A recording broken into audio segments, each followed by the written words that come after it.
السلام علیکم ورحمۃ اللہ وبرکاتہ۔ میں ہوں عزیز الرحمان، آپ دیکھ رہے ہیں مرکز نیوز۔ ایک نظر ڈالتے ہیں اب تک ہونے والے مرکز اہل سنت والجماعت میں اہم واقعات اور اہم خبروں پر۔ مرکز اہل سنت والجماعت نے ایک اہم سنگ میل عبور کر لیا۔ مرکز اہل سنت والجماعت کے سرپرست اعلیٰ متکلم اسلام مولانا محمد الیاس گھمن حفظہ اللہ کی ایک طویل عرصہ کی خواہش پائے تکمیل کو پہنچی۔ طلباء کرام اور تخصصات کے لیے آنے والے علماء کرام کے لیے جگہ کی قلت کی وجہ سے مرکز اہل سنت والجماعت میں دوسری منزل کی تعمیر کا آغاز شروع کیا، جو بحمد اللہ تکمیل کے مراحل میں ہے۔ چھت کا کام الحمدللہ مکمل ہو چکا ہے، کچھ تھوڑا سا کام باقی ہے جو انشاءاللہ مکمل ہونے کے بعد طلباء اپنی تعلیمی سرگرمیاں اس میں سر انجام دے سکیں گے۔ مرکز میں ایک لائبریری قائم تھی جو جگہ کی قلت اور کتب کی کثرت کی وجہ سے دوسری جگہ منتقل ہوئی۔ اب الحمدللہ آپ کے سامنے طلباء کرام اور علماء کرام اس علمی ذخیرے سے فائدہ حاصل کر رہے ہیں۔ مرکز میں تخصص فی العقائد الاسلامیہ الحمدللہ 17 سال سے جاری ہے، جس میں تقریباً 990 علماء کرام سند فراغت حاصل کر چکے ہیں۔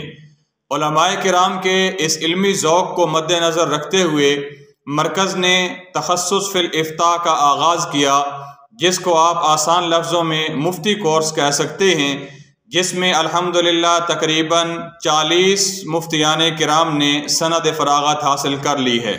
مرکز اہل سنت والجماعت میں درجہ کتب کے مابین عقیدہ حیات النبی صلی اللہ علیہ وسلم کے عنوان سے تقریری مقابلہ ہوا، جس میں تمام شرکاء کو اعزازی انعام سے نوازا گیا اور اول، دوم اور سوم پوزیشن لینے والے طلباء نے اپنے اساتذہ سے انعام وصول کیا۔ مرکز اہل سنت والجماعت میں تعلیم کے ساتھ ساتھ جسمانی ورزش کے لیے کھیلوں کا انعقاد کیا جاتا ہے، جس میں اول، دوم اور سوم پوزیشن لینے والے طلباء کو ٹرافی اور تمغہ حسن کارکردگی سے نوازا جاتا ہے۔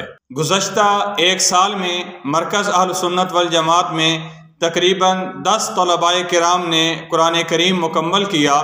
ان کے اعزاز کے لیے ایک تقریب منعقد کی گئی، جس میں ان خوش نصیب طلباء کے والدین نے بھی شرکت کی اور استاد محترم مولانا خبیب احمد گھمن حافظہ اللہ نے فضائل قرآن پر درس دیا۔ اس کے بعد استاد محترم کی دعا سے اس تقریب کا اختتام ہوا۔ یہ ہیں اب تک کی اہم خبریں۔ مزید مرکز کے احوال جاننے کے لیے احناف میڈیا سروسز کے ساتھ جڑے رہیے۔ السلام علیکم ورحمۃ اللہ وبرکاتہ۔